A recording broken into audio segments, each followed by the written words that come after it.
Hello, and we are live. We're super excited you're here.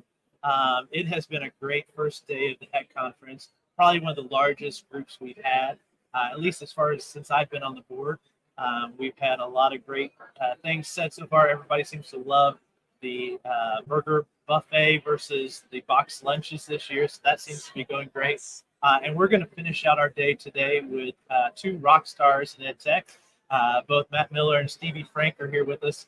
We weren't sure how we were going to get them, but we slipped them a few things from swag, and they were good to go. But we're glad that you're here joining us. And like I said, we're going to talk all things AI today. And Kurt, how's your day been going so far? Well, my day's been great. I mean, it's been a wonderful first day here at HECC. It's great to see all the vendors out and all. I mean, we had a lot of attendees roaming the halls, talking to each other, seeing those little offshoot conversations going on, and I think there was a lot of learning occurring. Okay, so my first softball question to you. I know Stevie just because we work together, and we have to share this passion for crumble cookies. What is your favorite crumble cookie flavor, whether it be this week or any other week? All right. So I would say my favorite is gotta definitely be the chocolate chip. It is the GOAT. It is every other week now. They have the chocolate chunk now kind of going in there. But it is still definitely a favorite passion of mine. And it's actually my son's favorite too. So I feel like if a 6-year-old's gonna like it, then it's gotta be good. Matt, how about you? I have only had crumble cookies maybe a handful of times in my life. But I remember one time they had a red velvet cake flavor that was kind of like life-changing.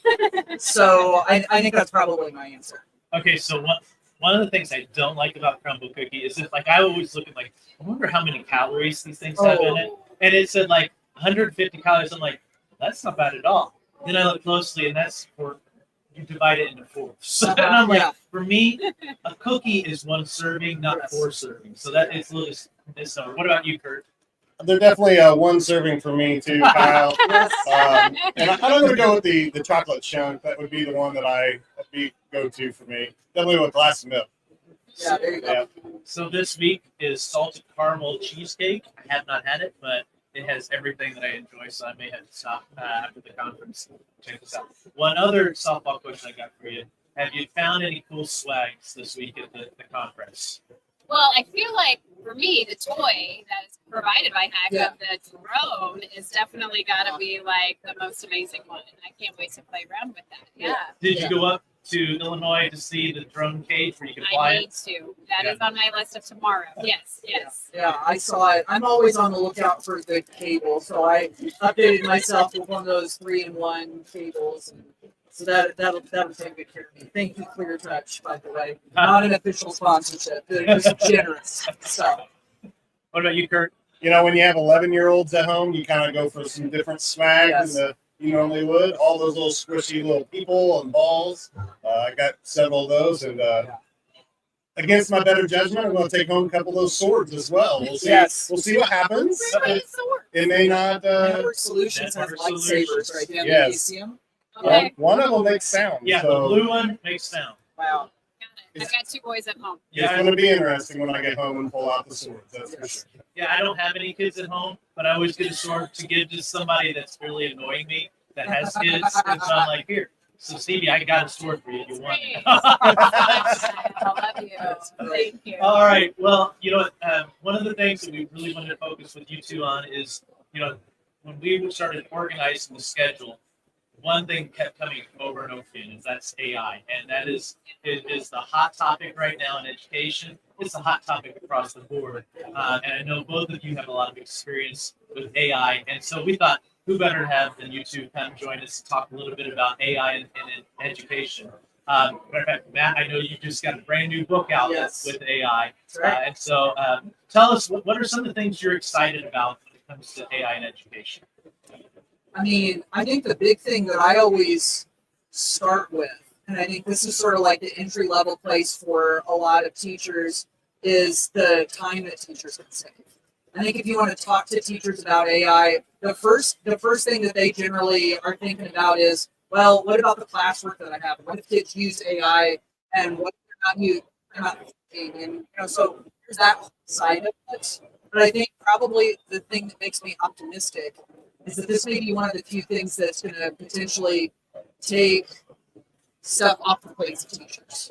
It seems like everybody, well-meaning people, in school leadership and district leadership and the politicians and everybody has new things that they want teachers to do without taking things off of their plate. And so we have a real burnout problem. Obviously, we've got teachers that are in the profession that love what they do, but just don't feel like it's sustainable. And then we have really, really good teachers that have left the profession, and there's just not a whole lot that's being done with that. And I'm just really hopeful that if AI tools in the hands of teachers can help them save time, I don't think it's going to be like, I need to do this one thing. AI is going to do it for me instantly. And I don't have to think. We're not there.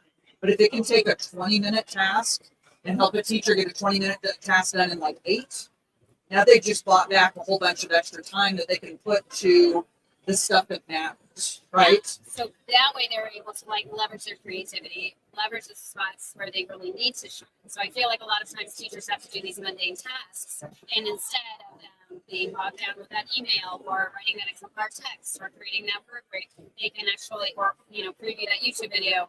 We've all been there where you play the video and you're like, oh, that was not what I was thinking about. Yeah. And so if we can utilize these tools for that, giving back the gift of time to teachers, I love that. Yes, 100%. I kind of feel like that time can be really compounding. As they start to get it back, they are able to spend a little bit more time on a task that they may not have had time for. And that equally equates to better classroom management or students more engaged. And it ends up being more time in the classroom overall. Yeah. So real compounding effect. And related to that, I think there's a creativity factor in that too, right? Sometimes it's hard for us to come up with creative, engaging teaching ideas. But if AI gives us some new ideas that we can try, you just mentioned the classroom management side of things. If we can come up with a fun, unique twist that kind of hooks kids in, we all know that engaged kids are less likely to have behavior issues, So I think it trickles down to that too. Right. An individualized learning experience. So a lot of times we've never been able to, in history say, okay, well, I've got a classroom full of 25, 30 learners in my room, and how am I going to provide individualized learning experiences for them? AI steps towards that, I think. Definitely. I know our school, is piloting the Conmigo, which is pretty exciting. And so at the high school, and so just taking those steps and just kind of, I really appreciated being in Scienceville is because they're very, kind of ahead of the curve, if you will, I noticed, and we're going to jump in sometimes. And I love that. And so I was really excited to be part of a district that's in that initiative for sure. So I see on the HECC listserv and just talking with others from around the state of Indiana a lot of times is, they're optimistic, but there's also a lot of concern, and I think a lot of times it's with the unknown. Yeah. What are some of the current concerns that you have heard as you traveled around and you talked with people across the state and across the country? I think one of the first ones that we start to think of, I know it was for me when I first saw ChatGPT for the first time, and I got past the the honeymoon feeling of, oh, this is cool, oh, this is fun, look at all the things it's going to do. Then I started to go, oh, wait a second, how is this going to impact the classroom? And I think one of the big concerns that teachers have immediately, because all we're usually first trying to think of, what do I need to do tomorrow? What do I need to do this week? And of course we start to think, well, what happens if kids don't do the thinking themselves? What if they use it a little too much and now they're not actually learning, now they're not actually growing? And I think that's been one of the big immediate concerns. Now to me, as I've been reading about and listening to things about AI and thinking about it for a long time, I'm starting to think a little further down the road of relevance and how things are going to change and everything. But for a lot of folks, it's I have an essay in my lesson plans on Wednesday, and I just found out that this thing exists. What if all of my kids don't actually do the essay? And it's not like they're trying to come up with new ways to punish kids. They want kids to become the best version of themselves. Yeah. And one of the most common ways that we've done that in the past is through some of these traditional assignments. It's been one of the ways for us to peer inside their heads and kind of figure out what's going on. And now we're just going to need different ways to peer inside of their heads and different ways to assess. But to piggyback on that, though, I felt like the SAMR model has always been there, right? Like we've had the depth of knowledge, that's always been there. And essays and those kinds, it's, I'm taking from Polly Clark, where it's the 5-paragraph essay debt, and that's something that she's talked about prior to AI. Now, that's a hot take, and I'm, just, that's food for thought. But that's something that I really thought about is I'm like, if these kids are creating, like I just presented on student podcasting, if they're creating a podcast, it cannot be replaced by an AI image generator or an AI generator. It can get enhanced. And so a lot of times I've been leaning into practices of, can your project get replaced by AI? If it can, maybe we need to think about that. But a lot of times that's been falling on the lower SAMR, right? And that's nothing new. And so I think sometimes leaning into teachers and being like, we're used to this, right? We're kind of used to already thinking about how can we use technology to enhance what kids are doing and showing that they can do in a more authentic way. So I don't know. I'm excited because I think hopefully that. Right, and I think it can definitely be that catalyst to be able to move up that model to higher things. That we've all here probably at HECC have been like, this is what we've been saying, right? We're like, this is the better use of technology, not just a substitution for machines. Well, I think change in general is tough. And so you throw this unknown to our teachers a lot of times, and a lot of the conversations, not only in our district, but other districts is, oh, well, they're going to cheat. And that's where they go to, and trying to get them beyond that and saying, look at or possibilities. I always tell teachers, I'm like, cheaters are going to cheat. If they really want to cheat, they're going to find a way. I always go back to the story. Like I remember working in our high school at my previous district, and there was a kid that in the test had his water bottle where he took the label off, wrote the answers on the inside of the label so he could read through the water bottle.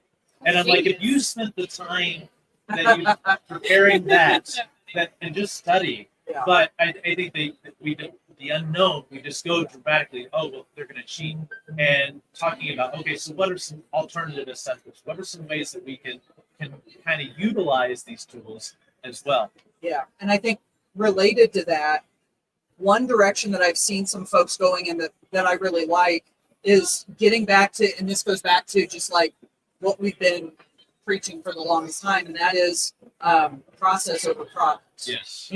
If artificial intelligence can create a 5-paragraph essay, or if it can create the answer to all of your questions and everything, that's a product. But if we can get back to the process, that's the thing that happens inside the human brain.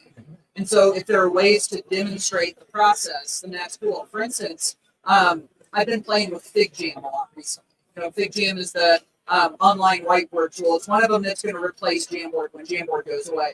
And FigJam has a new AI feature called the Jambot.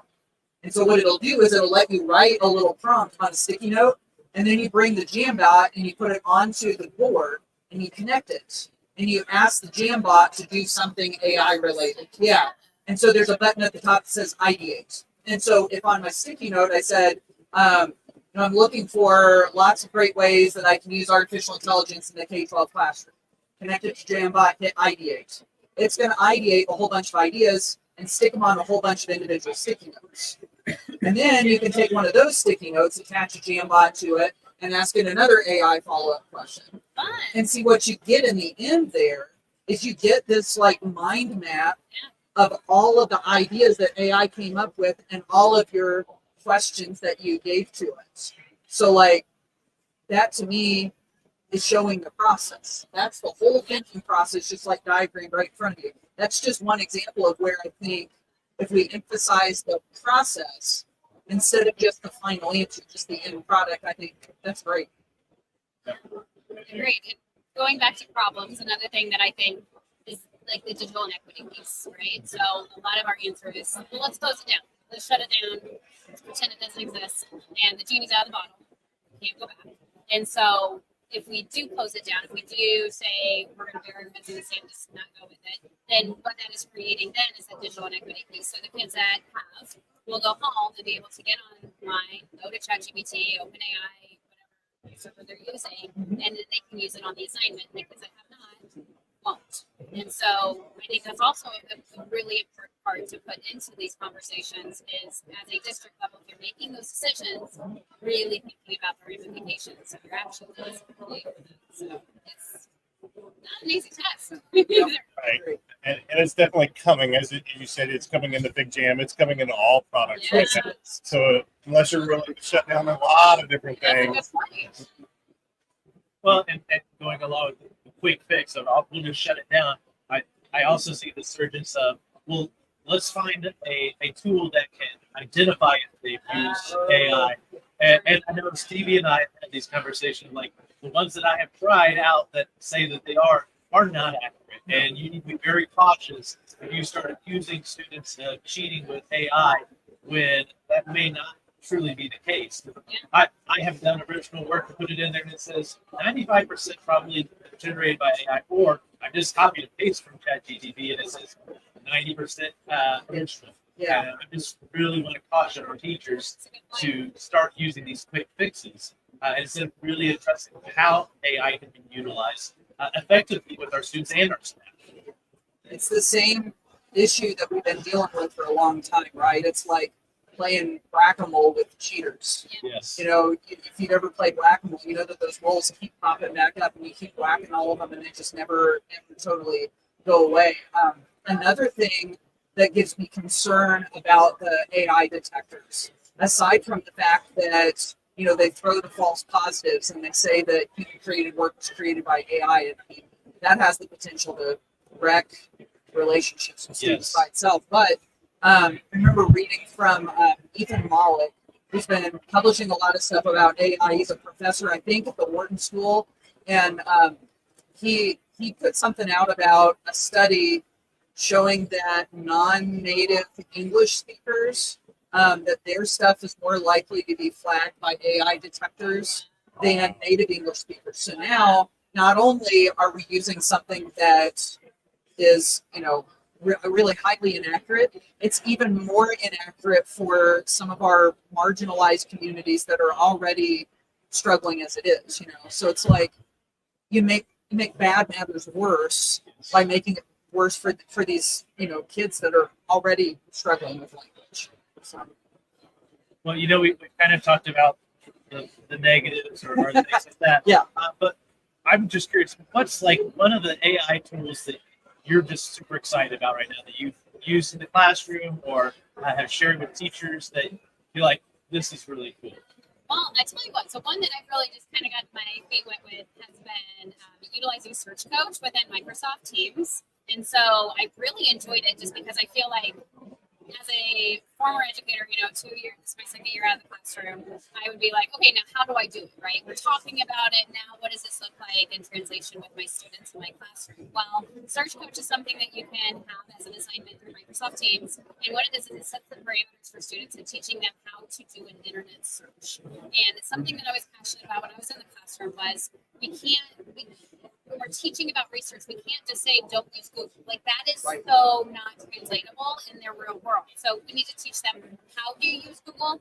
And that was what was really nice is using the Microsoft product for Google was that it creates the parameters for the kiddos. And then you can even have it fact check them. And then they can even go through there and say, well, what kind of domains do you need? And it really creates that guardrails for them again so that they're going out and vetting their sources for it. So that's been one that, I don't know, I've just been kind of playing around with. I'm going to have to check that out because my favorite story, I was in a fourth grade class where they do their Indiana history, famous Hoosiers presentation. Sure.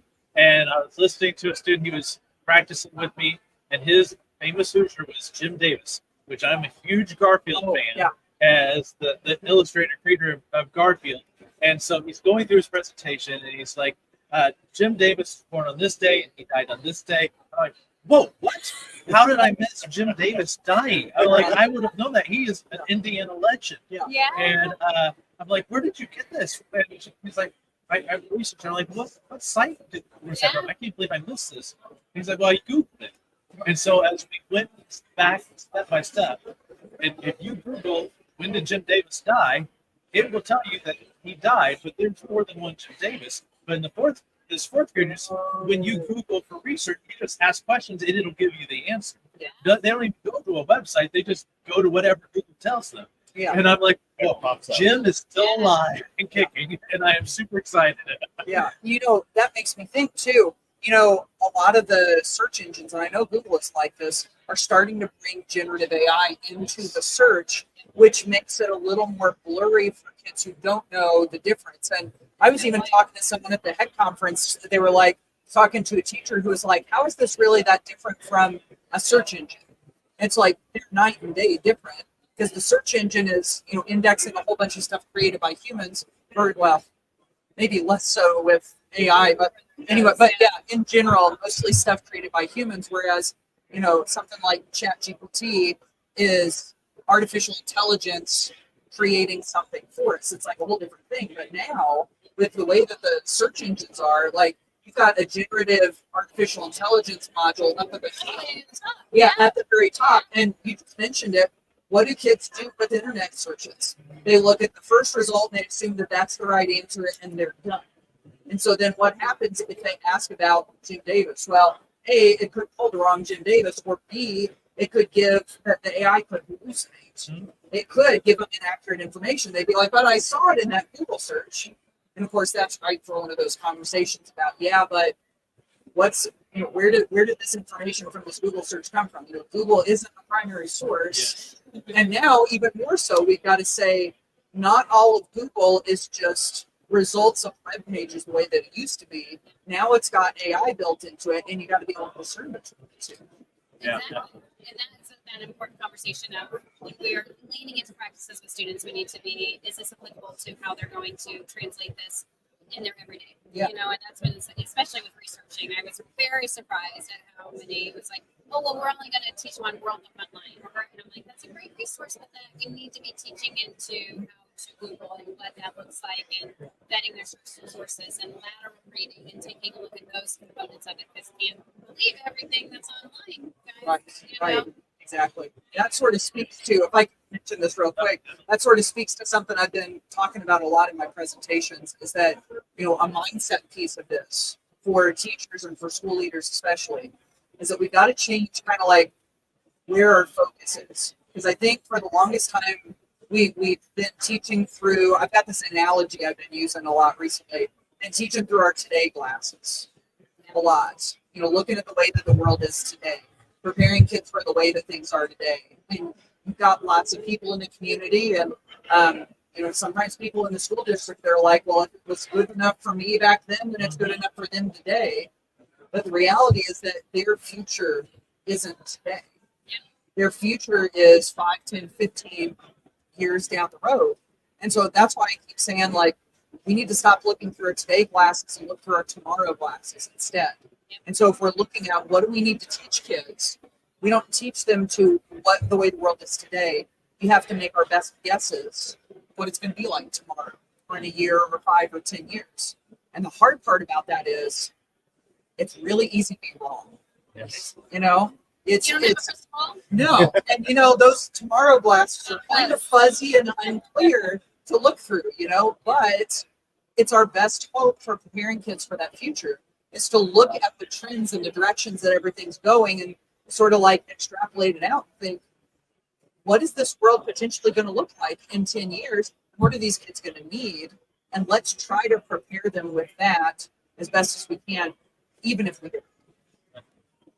So Matt, what's one of your favorite new AI tools that you're like, I'm excited to Oh yeah, this product? I'm really digging the AI image generators right now. Like I think there's a ton of potential for use for those in the classroom. But I started off with being an image creator. That was my first start, and actually it's gotten an update recently. It's got DALL-E 3, which is a pretty, at least at the time of recording this right now, is a pretty powerful image generator. But then I sort of graduated to Midjourney. And Midjourney, that one has sort of a steep learning curve, but it creates incredible stuff. Yeah, it is. Yeah, it is super cool. It runs on a Discord server, and I'd never used one of those before, but once you kind of figure it out, you can get it to, the quality of the images that it generates is kind of incredible. So I keep thinking about, like, what if you wanted to create images of what would it look like at this historical event? what would it look like? I mean, I did an image the other day talking about the prompts that you can do in ChatGPT where it's like a historical character is talking, you know. I did an image in Midjourney of Abraham Lincoln standing in like an elementary school classroom. I mean, just like you look at stories that kids read. What if you want to generate an alternate ending? You could have an image generator create that, or an illustration for a section of the book that they don't have an illustration for, or just, I mean, there's a ton of things that I think you can use those for. And the great thing is there's a handful of them that are really good that are free. Yes. I was going to ask, is Midjourney free or is that a paid? No, Midjourney. I've got the lowest level plan, which is like $10 a month. But I mean, I would really start with the Bing image generator, the Bing image creator, or even Adobe Firefly. Like those are both really good free options that will get people started. I've been using Adobe Firefly, which is now built into Adobe Express a lot with my students. And what I love is, I was one that the teacher said, okay, we're going to write this story and you're going to draw a picture of each scene. But I love it. But there are some of our kids that it's crippling. Yeah. But if you could say, I want you to go in and describe what you want the scene to look like and then have that come out, all of a sudden they're engaged and they're excited about the writing process. Yeah. And so it's got a lot of potential for those. Yeah. kids. And you think about that, you have students create something like that. Then what they can even do is take those images and show it to somebody else and say, hey, what do you think the prompt was for this? Which gives them a little bit of that prompting experience, but then also helps them kind of like critically think and use descriptive language and all that stuff. Like, I mean, like you said, there's tons of potential for this stuff. Kurt, do you have any websites that you're like, this is a really cool AI site? Oh, I've been using the Google Bard, but for me, where it's really big handy is just being able to overlook some of my writing. Words are hard for some people. I'm one of those people. Yep. So having it look over some of my writing or giving me some prompts of different things to clean up works out great. It's almost like my calculator for math for my words, right? Yeah. That's really where it's coming to. I love that you said that too. I've heard some folks say, and I totally agree with this, like a lot of these large language models are almost like assistive technology. Yes. You have to kind of think of it that way, I like that idea. right? It's like we've got all of these tech tools that help students with, things that they struggle with or whatever. And like when we look at it this way, it really is this really powerful tool to, help kind of like even the playing field and democratize education. Right? I kind of feel like we could talk for hours on this. Yeah, we could. Exactly. Yeah. But I appreciate both of you guys coming in and joining us today. I know you've had busy schedules presenting and hopefully attending and checking out some of the vendors around. It's been a great conversation. I think it's just the beginning of the conversation. And I look forward to seeing kind of where it goes, as well as what are some other tools that we can use, not only with our staff to help them be more productive, but also our students to be. I always tell teachers that it's not going to, AI is not going to take the place of creativity. And we still need to be working with our kids and allowing them to be creative with these tools. So I'm excited, and maybe we'll be able to do this again next year and see where AI has gone in the last 12 months. Yeah, I know. That's right. That's a great question. Another book, maybe? I don't know. Yeah, maybe. I also did want to say real quick, I love that so much, the variety of the vendors and all of the sessions and everything, it's been a quality conference for so many years and everything. So and it's gorgeous. If you're watching this right now and you look behind Kurt and Kyle, that's not a backdrop. That is Union Station. And you can't even see the best part in that little circle in the middle and everything. So this is such a great event. If you're watching this at home and you get a chance to come to the HECC conference next year, you won't be disappointed. Yeah, it's when we first set this up, I'm like, it looks like we got a virtual background. Yes, tonight. it does. It looks like great, but it is perfect in person. Yeah. Where can we find you coming up? If someone wanted to see you. Oh gosh. I'll be I'm going to the FETC conference in Florida I'll see Kyle there, and then the TCEA conference in Texas. Those are probably some of the more recent. I'm going back in the classroom for a semester. So I'm going to be teaching a lot next semester, but I'll definitely be back for HECC and ICE next year here in Indiana. Nice. So What about it's you, awesome. Stevie? I'll be heading to TCEA as well. Oh, So cool. I will see you down in Austin this year. Yes. Because last year in San Antonio it was snowing. In Oh, February. wow. Heard about that. That's Yeah, right. it sure was. So I'm hoping for better weather down there in Yeah. February from Well, Indiana. Well, thank you for joining us. Thank you online that have joined us. We will have 2 more of these podcasts tomorrow and 2 more on Friday as well. Hope you have a great day. Be able to relax and become recharged tomorrow for day 2 of our HECC conference. Thank you and have a great day.